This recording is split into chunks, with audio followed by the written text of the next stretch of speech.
8. The hottest day of summer. It was when everyone was talking about Gatsby that his party suddenly came to an end.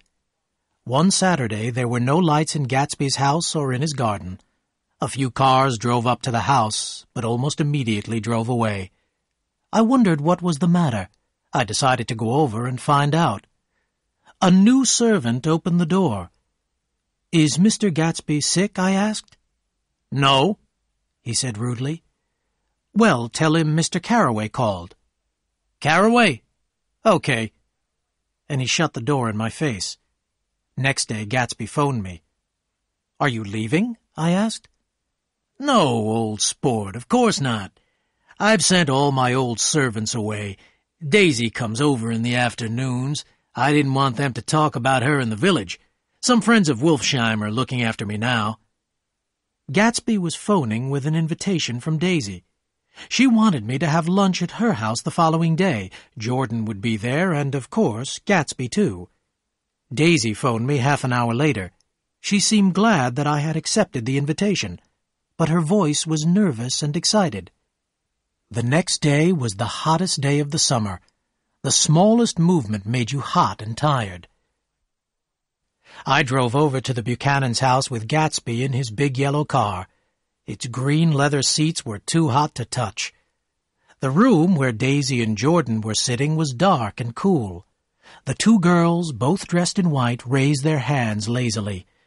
"It's too hot to move," they said together. Gatsby stood in the middle of the room in his elegant pink suit. He could not believe that he was in Daisy's own house. Daisy watched him and gave her sweet, exciting laugh.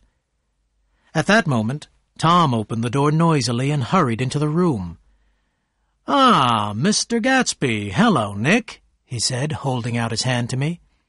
"Make us all a cold drink," Daisy cried. As Tom left the room again, Daisy went over to Gatsby and kissed him on the mouth. "You know I love you," she said softly.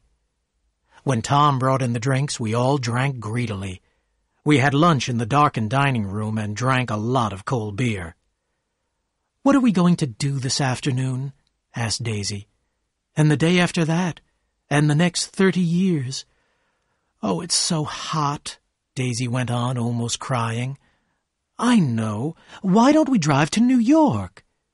She looked across the table into Gatsby's eyes. "Ah," Daisy cried in her soft, exciting voice, "you always look so cool." They looked at each other as though they were alone in the room. Suddenly, Tom Buchanan understood. His wife, Daisy, was in love with Gatsby. Tom's mouth opened a little. He looked first at Gatsby and then at Daisy. Tom stood up. "All right, then," he said in a hard voice. "We're going to town. Let's go." The girls went upstairs to get ready. We went out onto the porch. "Shall we take anything with us to drink?" Daisy called down. "I'll get some whiskey," Tom answered.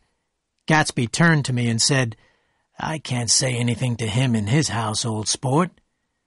"I think Daisy's voice told him everything," I said.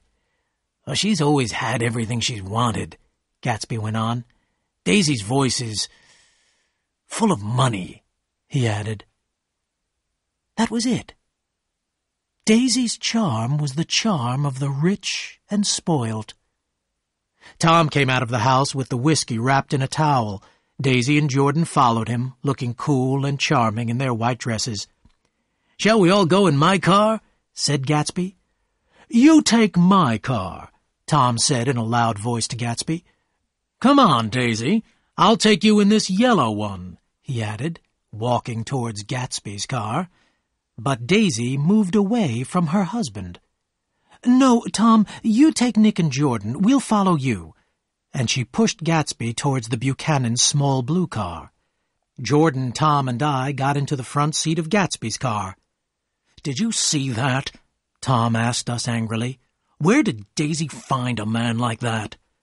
"He's an Oxford man," said Jordan. "Like hell he is. He wears a pink suit," Tom said angrily. "I'm beginning to find out the truth about Gatsby, and it's not very pleasant." We were all hot and bad-tempered by now. When Tom reached Wilson's garage, he had to stop for gas. Wilson came out slowly and stood in the hot sun. He looked very ill. "Well, come on," Tom shouted.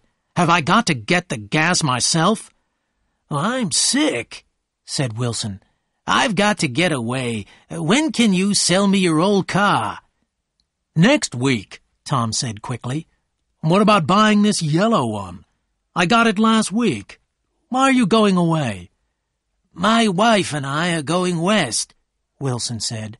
"I'm getting her away from here. I've found out something."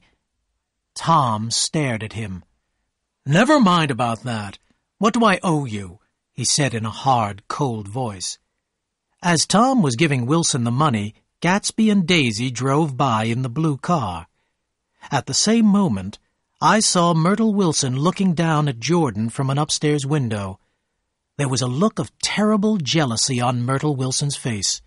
She thought Jordan was Tom's wife. Tom did not see Myrtle. He was thinking about what Wilson had said. In one afternoon, Tom seemed to be losing his wife and his mistress too. He drove on, much too fast, until he was beside the blue car. Gatsby stopped and Daisy called out, "Where are you going? It's so hot. We'll drive around and meet you later." But Tom wanted to stay near Daisy and Gatsby. After some argument, we all drove to the Plaza Hotel. We took a room there so that we could have a drink. It was a crazy idea. The room was large, but it was very hot. We opened all the windows, but it made no difference. "Oh, it's so hot," said Daisy. "Why did we come here?" "Stop talking about the heat. You make it worse," said Tom, putting the bottle of whiskey on the table. "Why not leave her alone, old sport?" said Gatsby. "You wanted to come, you know." "I don't like being called old sport," said Tom in a bad-tempered way. "Where did you learn to say that?" "If you're rude, Tom, I won't stay a minute," Daisy said. "Why don't you phone for some ice?" We sat in silence, waiting for the waiter to bring the ice. Then Tom looked at Gatsby and said, "By the way, Mr. Gatsby, you were at Oxford, weren't you?" "Yes, I went there." The waiter came in with the ice. When he had gone, Tom said, "When were you there, exactly?" "It was in 1919, Gatsby replied quietly. "I was only there for 5 months. American officers were able to go to an English university after the war." So that story was true. I was glad. Daisy got up with a smile. "Open the whiskey, Tom," she said, "and I'll make everyone a drink." "Wait a minute," said Tom. "I've one more question to ask Mr. Gatsby." "Go on," said Gatsby politely. "What kind of trouble are you trying to make between me and my wife?" "Stop it, please, Tom," said Daisy quickly. "Why should I?" Tom shouted. "Have I got to watch a nobody from nowhere make love to my wife and say nothing?" "Now, listen," said Gatsby. "I've got something to tell you, old sport." "Oh, please don't say anything," Daisy said. "Why don't we all go home? It's too hot to argue."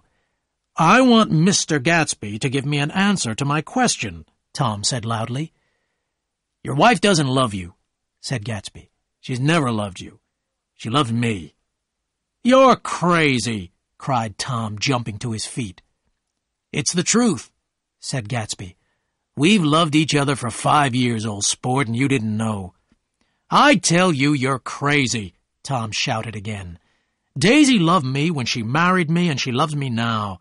And I love Daisy, too. I always have. She knows that."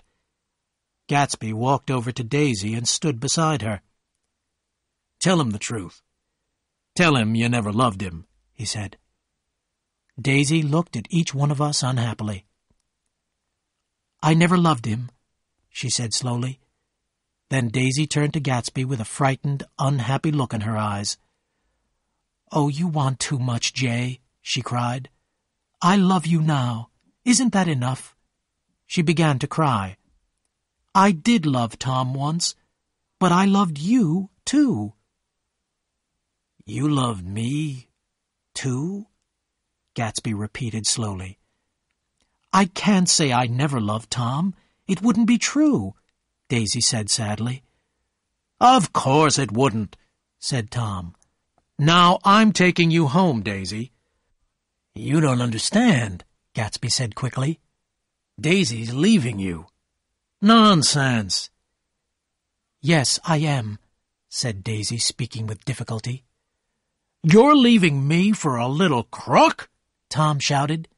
"He's a bootlegger. He's a friend of Meyer Wolfsheim. I've been hearing all about you, Mr. Gatsby. You and your friends ought to be in jail."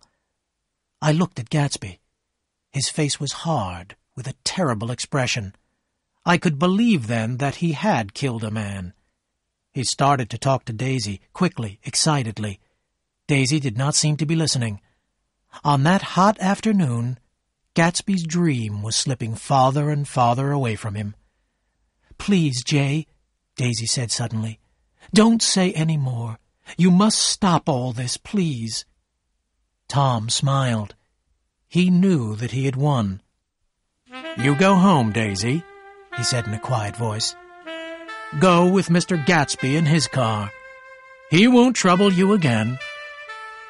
And slowly, sadly, Daisy and Gatsby had gone. It was 7 o'clock when Jordan and I left the hotel with Tom. As we drove back over the bridge, I remembered that it was my 30th birthday. I felt sad and tired.